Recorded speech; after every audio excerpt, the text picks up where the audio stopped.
রোববার রাত থেকে ভোটের আগে উত্তপ্ত হয় ভাটপাড়া জগদ্দল। আজকে নির্বাচন দ্বিতীয় ধাপে আমরা দেখতে পাচ্ছি এই মুহূর্তে ঘোষপাড়া রোডে যেখানে উত্তেজনা প্রবণ এলাকা, সেখানে বুলেট প্রুফ গাড়ি নিয়ে কেন্দ্রীয় বাহিনী তল্লাশি চালাচ্ছে। এর আগে আমরা দেখেছিলাম যে হুটকোলা গাড়িতে করে কেন্দ্রীয় বাহিনীর জওয়ানরা এলাকায় তল্লাশি চালাচ্ছিল ঘোষপাড়া রোড জুড়ে।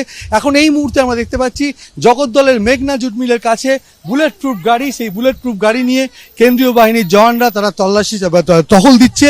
এবং যেহেতু ভাটপাড়া জগদ্দল অত্যন্ত উত্তেজনা প্রবণ এবং ভোটের আগে থেকেই উত্তপ্ত হয়ে ওঠে, সেই কারণে কেন্দ্রীয় বাহিনীর সংখ্যা বেশি করে মোতায়েন করা হয়েছে ব্যারাকপুর কমিশনের এলাকায়। আর নজরে রয়েছে ভাটপাড়া এবং জগদ্দল।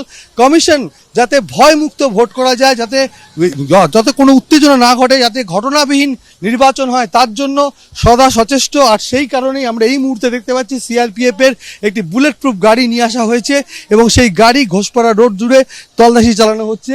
এবং শুধু তাই না, কোনো রকম যাতে উত্তেজনা না তৈরি হয় সেদিকে নজর রাখছে নির্বাচন কমিশন। এবং ঘোষপাড়া রোড ধরে দফায় দফায় কেন্দ্রীয় বাহিনী টহল দিচ্ছে। এই মুহূর্তে মেঘনা জুট মিল এলাকায় দেখা যাচ্ছে কেন্দ্রীয় বাহিনীর পক্ষ থেকে টহল দেওয়া হচ্ছে। ক্যামেরায় সন্দীপ সাধুকার সঙ্গে সমীরণ পাল, এবিপি আনন্দ, উত্তর 24 পরগনা। যে ছবি আপনাদের সামনে এই মুহূর্তে রাখবো, কার্তিক বন্দ্যোপাধ্যায়কে পুলিশের হুঁশিয়ারি। একবার ছবিটা দেখুন।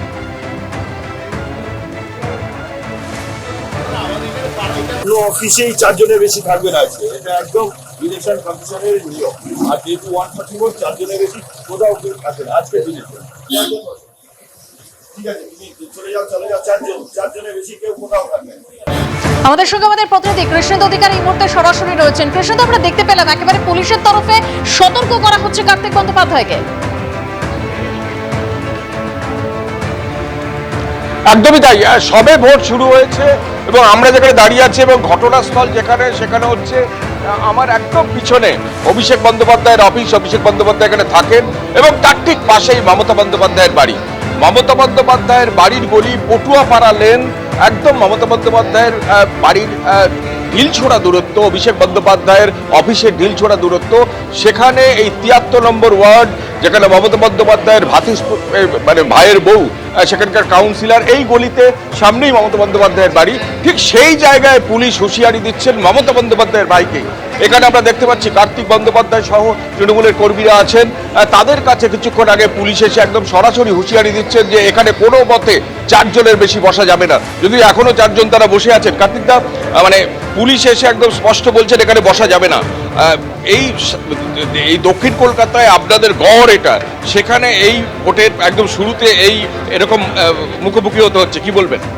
দেখুন, গতকাল থেকেই পুলিশের যে জুলুম চলছে সেটা আমাদের কাছে অত্যন্ত একটা দুঃখের। কারণ এখানে বাবা দাঁড়িয়ে আছে, তার মা দাঁড়িয়ে আছে যে ছেলে ঢুকবে পুলিশ অ্যারেস্ট করে নেবে। কাজে কর্মস্থলে গেছে, ধরুন 10:30টায় ফিরবে, বলছে এখনও পুলিশ আছে, ঢুকে দেওয়ার কোনো কারণ নেই। বাচ্চা ছেলের পড়াশোনা করা ছেলে, পার্টিও করে না। অর্থাৎ চারিদিকে একটা সন্তুষ্ট পরিবেশ তৈরি করছে, ভীত সন্তুষ্ট পরিবেশ। এখানে তো বিজেপি নেই, ফলে বিজেপির সাথে ঝগড়ারও নেই। আমরা বসে আছি ওদিকে আমাদের নির্বাচনী কার্যালয়, এখানে উল্টো দিকে বসে আছে। আর এমনি নিজের পাড়া, এখানেই সরস্বতী পুজো করি, তা উল্টো দিকে সব বন্ধুবান্ধব সবই পরিচিত।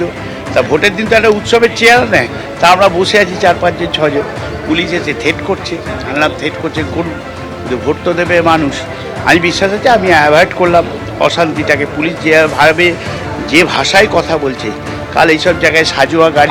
কার্তিক বন্দ্যোপাধ্যায় তিনি কিন্তু একেবারে অভিযোগ করছেন যে সন্ত্রস্ত করে এখানে ভোট করানো চলছে। ভবানীপুরের সেই ছবি আপনারা দেখলেন। কৃষ্ণেন্দু, ধন্যবাদ। এবিপি আনন্দ, এগিয়ে থাকে, এগিয়ে রাখে।